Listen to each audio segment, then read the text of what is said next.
of the City Operations Committee. It is January 11th, 2021. All right, so first we'll take roll call. Councilor McFarland is here. Councilor Gibbs. Here. Councilor Canales. Here. And Mayor Rosenquist. Here.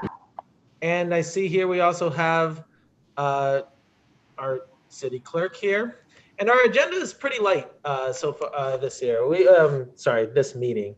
We almost didn't have a meeting. I thought it would be appropriate to just have a meeting and sort of get in the swing of things. This is the first committee meeting of the year. And is also, we have this new committee structure, and this is relatively new committee. We did have a governance strategies and cities operation committee before. This one has a slightly different makeup, a little different different departments underneath it, and a different focus. And if you'll remember from the organizational meeting of the city council last Thursday, our focus is going to be on the city clerk, IT. There's also events and stuff like that. So we don't have any action items on the agenda, but I thought it'd be nice to get together and talk. So the first item, if we're following the agenda, we have department head and COVID preparedness. And I specifically asked for this. COVID is ravaging the county more than it ever has been, more than last May when we were in lockdown. And I just would like an update, and I know Chris probably has some updates. Sylvia's here, and she can talk about how the city clerk is dealing with it. So Sylvia, why don't you go first? So we have a partition between the counter where customers come in and the clerks. So that's always, that's been there. It was something that I had built when I first started. So that's a good block. My clerks are 10 feet apart, and I'm in a separate room. We wear masks. There's only one customer in the lobby at a time. We have hand sanitizer, tissue, garbage can out there, should they need to use a tissue for anything. We have a clean pens and a dirty pen dispenser. So periodically throughout the day, we clean the dirty pens, put them in the clean pens, wipe the counter down.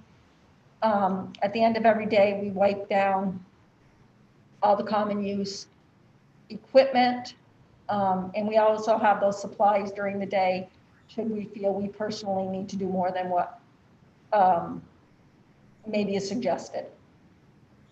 Now, are we still, I remember the last time I came and talked to you at the city clerk, I made an appointment, and I called actually I had keys to the building, but normally people would have to call when they got there. Is that still being done?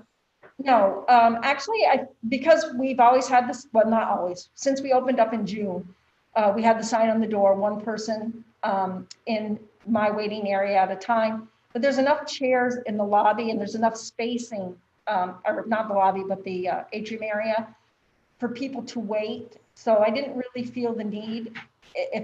When I was asked if we should keep the doors locked, we don't have, it's not like motor vehicle where you might have 10 or 12 people in that waiting area at one time. Everyone does have to wear a mask. We do contact tracing. We take their names, their phone numbers of everyone who comes into our office. I didn't realize that. I didn't realize you did that. Yeah. Well, thank you, Sylvia. And while you're here giving a presentation, is there anything else you'd like to bring, whether it's COVID related or not, bring to the committee's attention coming out of your office? Just any regular update? Nope, I think we're just plugging along. Well, thank you, Sylvia. And now, Chris, do you have any updates from the mayor's office on how City Hall is combating with COVID? Yeah. So just like Sylvia said, we have our own protocols in place. Our front door is closed. Most of the time, we don't even have general public come in to our office. All of us are wearing masks, socially distanced. And then the other thing that I should make people aware of is that, I did reach out to department heads asking them what's their COVID contingency. Not only how are they keeping themselves and their staff safe, but also what's their plan if they, their management team or any of their staff test positive for COVID, and to, send that back so that we can, mostly just all be on the same page with how we progress that. Well, thank you, Mayor. And so moving on down the agenda items, we'll see next we have discussion, City Operations Committee. And that was one of the big reasons I still wanted to have this committee meeting. Like I said, this is a relatively new committee. The Governance Strategies and Cities Operations Committee that we had last year.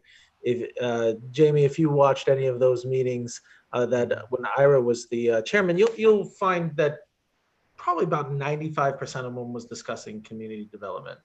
Sylvia certainly gave some presentations, and currently this committee, as outlined in the organizational meeting, covers the city clerk's office, and actually Sylvia is the only department head that will be regularly reporting to this committee. But we also have IT. Now, we just approved an IT contract at the end of last year that it's still in its nascent throes. We don't know how that will exactly operate. I believe Chris is meeting with them on Wednesday, you said, Chris? So we don't probably have any updates on that now, but I imagine that one of the things we'll be doing on this committee is getting updates and dealing with the rollout of our IT. And Jamie, I think you have some background in that, so you might find that interesting. The other thing we have is events. So one of the things we're going to have to discuss, I think, going forward is, well, whether we'll have events.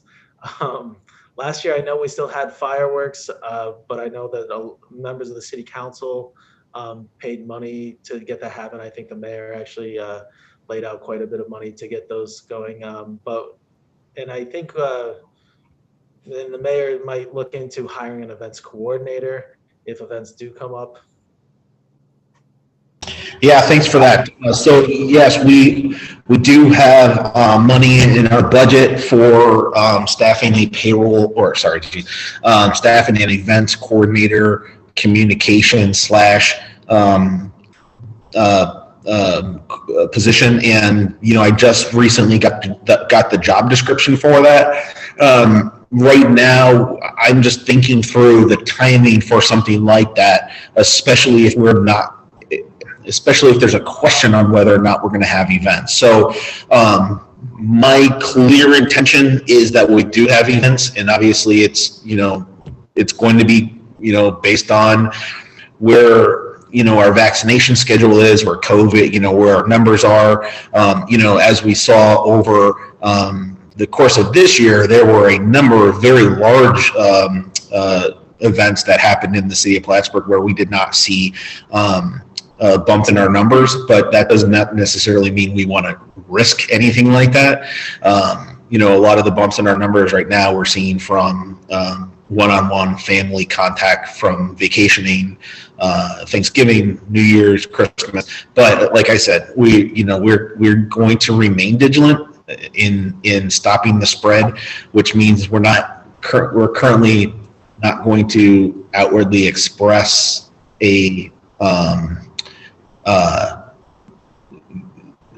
I guess we're not going to commit ourselves to having events right now, but we are going to play it by ear as we move and progress into the summer months when people can get outside and hopefully see a vaccination schedule.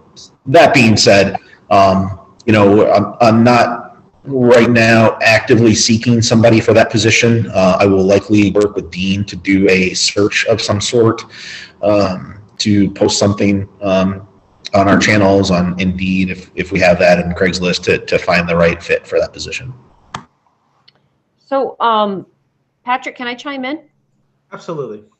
So one of the things I wanted to bring up as we were just talking about this, that I thought went really well last summer was, Patrick, I think this was a gentleman that you knew somehow, and he coordinated these music events that you're basically, it was like a drive-in, right? Where you sat in your car and people showed up to watch music play on the stage down by the lake. And those were well attended. And I have friends living outside of the city who would call me up and say, we went to that event last night and it was really great. Your lakefront is so gorgeous. I would love to see those kinds of things continue in the city that don't have any risk to COVID exposure, but people want to get out. I think that, I put on my teacher hat for a minute. I'm seeing this a lot with the students and my colleagues. We're all stuck in our homes and afraid of the COVID, and missing that kind of, at least just getting out and into the community and doing something. I would love to see some events like that planned. Safe events that you can get out into the community, stay in your car, or some creative ways to get the community together, but still safe. Elizabeth, I'm really glad you brought. Chair recognizes Councilor Canale. I yield the floor. Go ahead and address what Councilor Gibbs was saying, and then I'll bring what I wanted to say. Well, I'm really glad Elizabeth brought that up because I would have neglected to. Yes, Benjamin Pomerantz, he did help establish this. I actually didn't know him beforehand, but okay. The mayor sent him my way as sort of to help me coordinate with him as having the council pass resolutions that allowed it to sort of help him along through that process to get it done. And they ended up being great. I saw an opera performance there. I took my daughter to a performance there, and they were a pretty big hit. It's not the same as seeing a concert live and being next to people, but it certainly scratches that itch a little bit. And he has reached out to me, and there are people interested in doing something along those lines this year. So I'll probably reach out to him and have him come speak at the next committee meeting to talk about that, because I know he's interested. And as the mayor was pointing out, some of our events are going to be wait and see, see how the virus progresses. And I'm very excited that we have that stage. That stage was new last year. It is an excellent stage. One of the things I heard, I have some friends that are performers, the stage we had before was not really working, or wasn't that good of a stage. And that stage down at the waterfront, especially with the farmers market coming in down there, and you all know we've had discussions. Jamie wasn't necessarily part of it, but certainly I've had some discussions with Chris about ideas to really bring that harbor front sort of up to the forefront. And with the farmers market moving down there and that stage down there, if the virus does allow, I think there's some great events that we can get going down there. But at this time, the chair recognizes Councilor Canales. All right, thank you, Councilor McFarland. I believe that we should at least potentially look at planning events. Whether we follow through with it or not is, situation will dictate, but I believe for the hope of our citizens here in the city, we need to go ahead and plan these things. For example, I'd personally like to see, and I know a lot of citizens would like to see, a resurrection of the Mayor's Cup. It's been put off a lot over the years. It used to be a really, really huge thing from my understanding and what I've, historical data that I've looked at, and it's really fallen off significantly over the past 5 years or so. Mayor, with you being new in this role, I think that it would be pivotal in your run if you brought a resurrection to that. And by any means possibly necessary, it's going to be an outdoor event anyways. I think with the proper social distancing and CDC guidelines followed, I think that we should pursue doing outdoor events as much as possible to give the people of Plattsburgh hope again.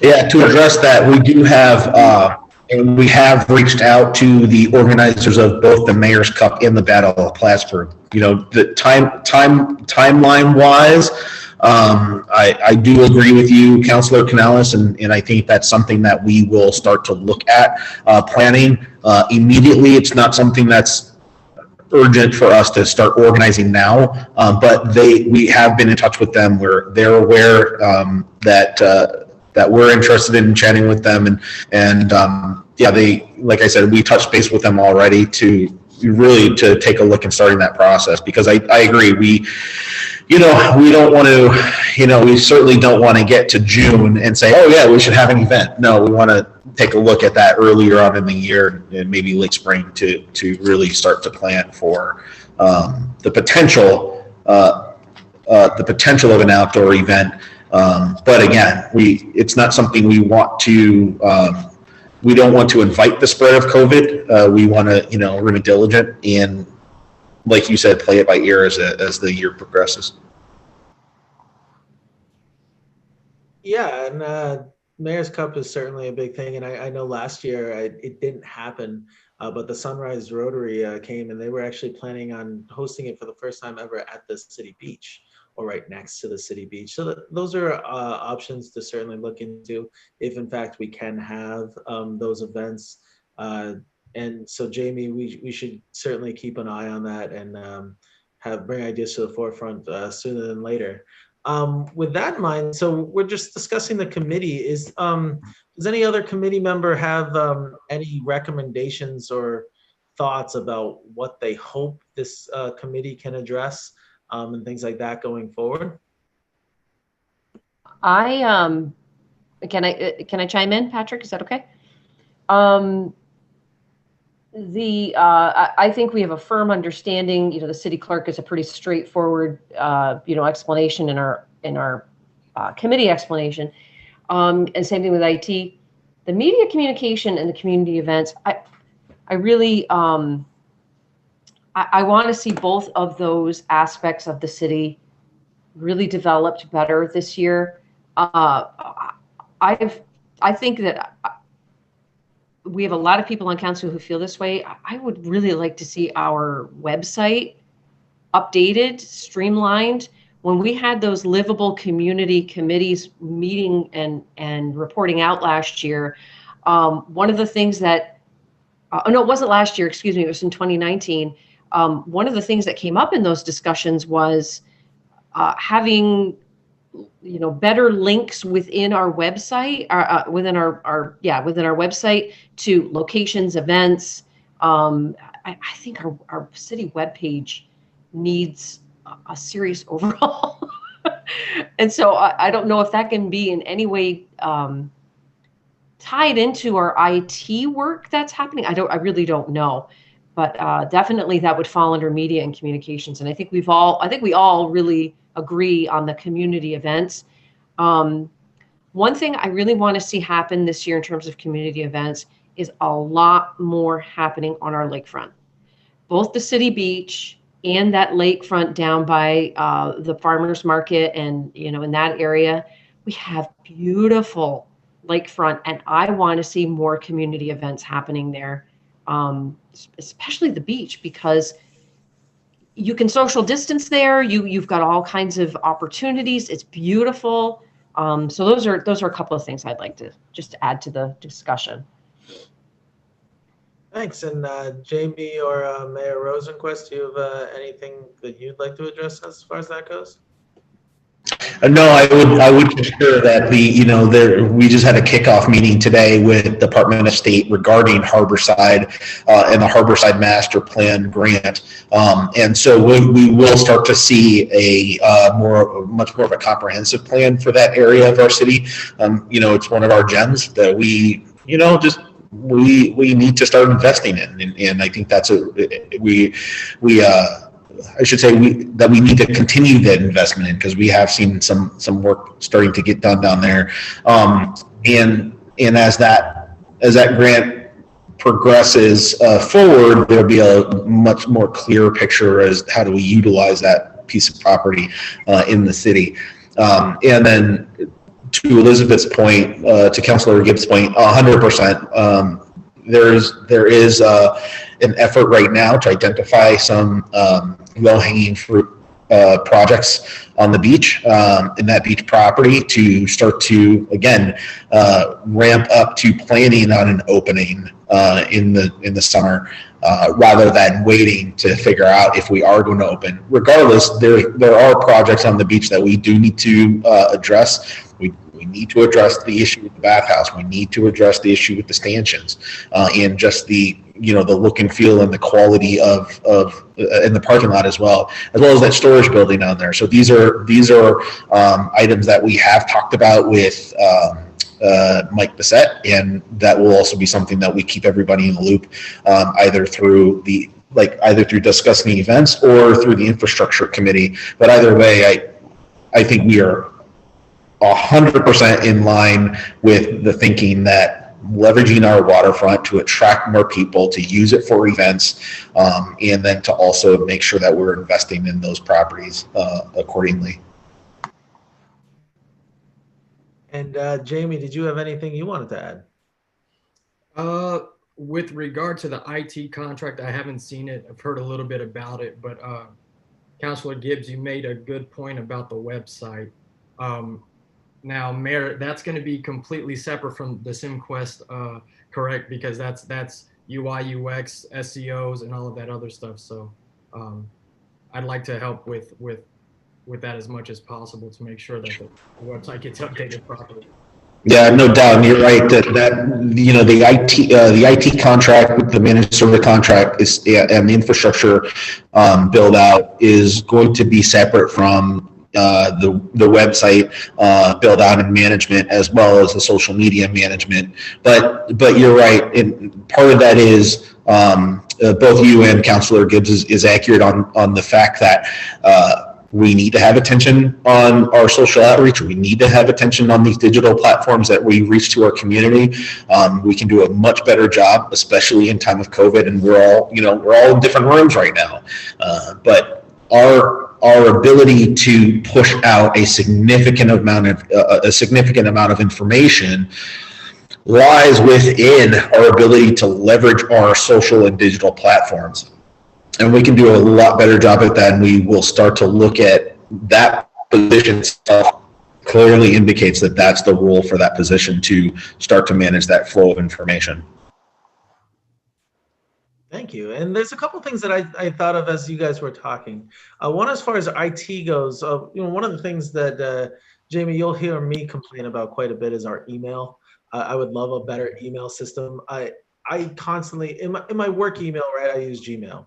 And I have my own website with the own domain name, but I apply Gmail to it, and it's great. I always ask my clients to email me something because I know I can search it and find it, much easier than if it's a piece of paper in a big file somewhere. And I'm like, witness list, just email it to me, give me their contact information. It's something that doesn't apply well. There's not a good analogy to my city email, because if I try to search for anything in my city email, I can never find it. I'm constantly thinking of an email that Beth sent like 2 months ago that I'm like, oh, I want to pull that up. And we do have a search function, and I'm not saying that it's completely worthless, but I find it a little frustrating a lot of times. So if our email could be better. The other thing I'm interested about with this, with the new IT contract with SimQuest, is also in regard to something we passed, I don't think it was last year, but the year before, was the OpenGov software and how that's going.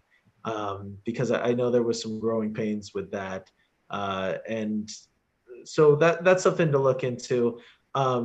Events, certainly, I want to see more events happen down to the harbor side as well. But the other thing I just thought of was, and I imagine that would be under this committee's purview, is the sort of things going on with recreation. Right now at the Crate, we have a contract with Elevate 518, and I believe that expires in April. I could be wrong a little bit on that, but I believe it's around April. So there'll probably be some discussion about whether to extend that or do something else with that. So that will probably come under this committee. The city gym. Now I know Councilor Barbell was working on something with the YMCA, a sort of public-private partnership. And then I know that there was some issue where with COVID that it's going to be kind of off for a while because we don't have an appropriate sort of air filtration system in the gym. So I'm not sure if that's able to happen with the current state of COVID. but it's something to look into. And the City Beach, whether it opens, how it operates, I do know that in past years, where the City Beach didn't open last year, and the City Beach is gonna lose a lot of money every year if the Canadian border doesn't open, because I think it's somewhere around like 64%, and I'm spitballing, but it's around there. More than half of our the people that attend the City Beach are Canadians, and they're a big part, and they certainly pay to enter the City Beach. And if I remember correctly, we have to start looking into hiring lifeguards or training lifeguards in February. So the City Beach and how it's going to operate this year, regardless of our plans for how to effectuate some repairs and a plan for the City Beach, I think that will probably be discussed in this committee going forward too. But that seems like, yes. May I speak? Is that okay? Please. So I'm just looking, as you were talking about recreation, City Beach, lifeguards, those all came underneath Matt Miller's job description. And that was done as a charter change a couple of years ago. So it would, I mean, just reading committee structure and what each does, that will, I think, very likely just fall under community development's responsibilities, because that's Matt Miller. And then I don't know if that, I don't know where that's going to dovetail. I think there's going to be some overlap, but I think that we have another meeting this Thursday. Maybe we can iron out all of those questions on Thursday night to determine, the things that you see as operations, how much of that is going to be in our committee and how much is going to be in the Finance and Community Development Committee. But the rec and the lifeguards have always, for the last couple of years, have been handled by Matt Miller. So I'm thinking those will probably be community development discussions. So that's just some thoughts I want to share. Yeah, my thoughts on that is it's worth discussion, because it always seems like kind of this weird marriage, having recreation under the community development office. And I know Justin Gordon was running a lot of the recreation, and so that's a good point. I don't know how that will be handled, and I know the rec department, its whole apparatus has kind of been flipped on its head with COVID and with the budget talks. And I know there was a lot of talks in the budget sessions, and Councillor Barbell certainly brought this up when in the work sessions, about having someone there that would basically be the sort of rec overseer that would focus on those contracts or stuff. But that's worth discussing, and I don't think we have to get too far into it. So maybe that would be a good discussion to hammer out on Thursday. Moving on to the next item on the agenda, I have council meetings moved to virtual. That's probably something that needs to be discussed by the whole council, and obviously Mayor Rosenquist's office is going to be a big part of that. I will say now that I would prefer that this committee, next time it meets and until further notice, be meeting almost entirely in Zoom. If someone has a problem with that, I don't really mind if they want to go into the council chambers. But I find when it's such a small group of people, I can see Jamie's face a lot better now and understand where hear him a lot better if he's appearing by Zoom rather than in the council chambers. But if anyone wants further discussion on that, feel free to take the floor. But that was just kind of my thoughts on that. Yeah, I'll chime in on that if that's okay. I think that in committee meetings like this, well, actually, in general, I like doing video meetings instead. I mean, all this driving all over the place just seems so unnecessary. I know that I am much more efficient having meetings this way than I am hurrying up to get in my car, find a parking spot, all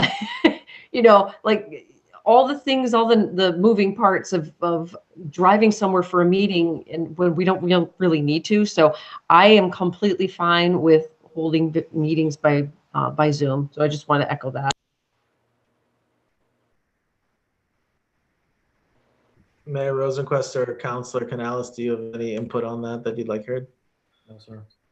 Oh, so then moving on, we just have new business, and I guess we kind of been discussing a lot of things here. Does anyone else have anything else they'd like to discuss within committee? Nope. Well, hearing nothing more, like I said, it'll be a quick meeting. Do I have a motion to adjourn? I'll make the motion. All right, Councilor Gibbs makes the motion, Councilor Canales seconds. Move to roll call. Chairman McFarland votes yes. Councilor Gibbs. All right, just a point of order. That's an all in favor. It's not a roll call. Oh, okay. Well, all in favor? Aye. Opposed?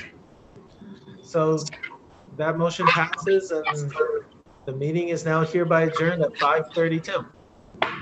All right. Thank you. Thanks.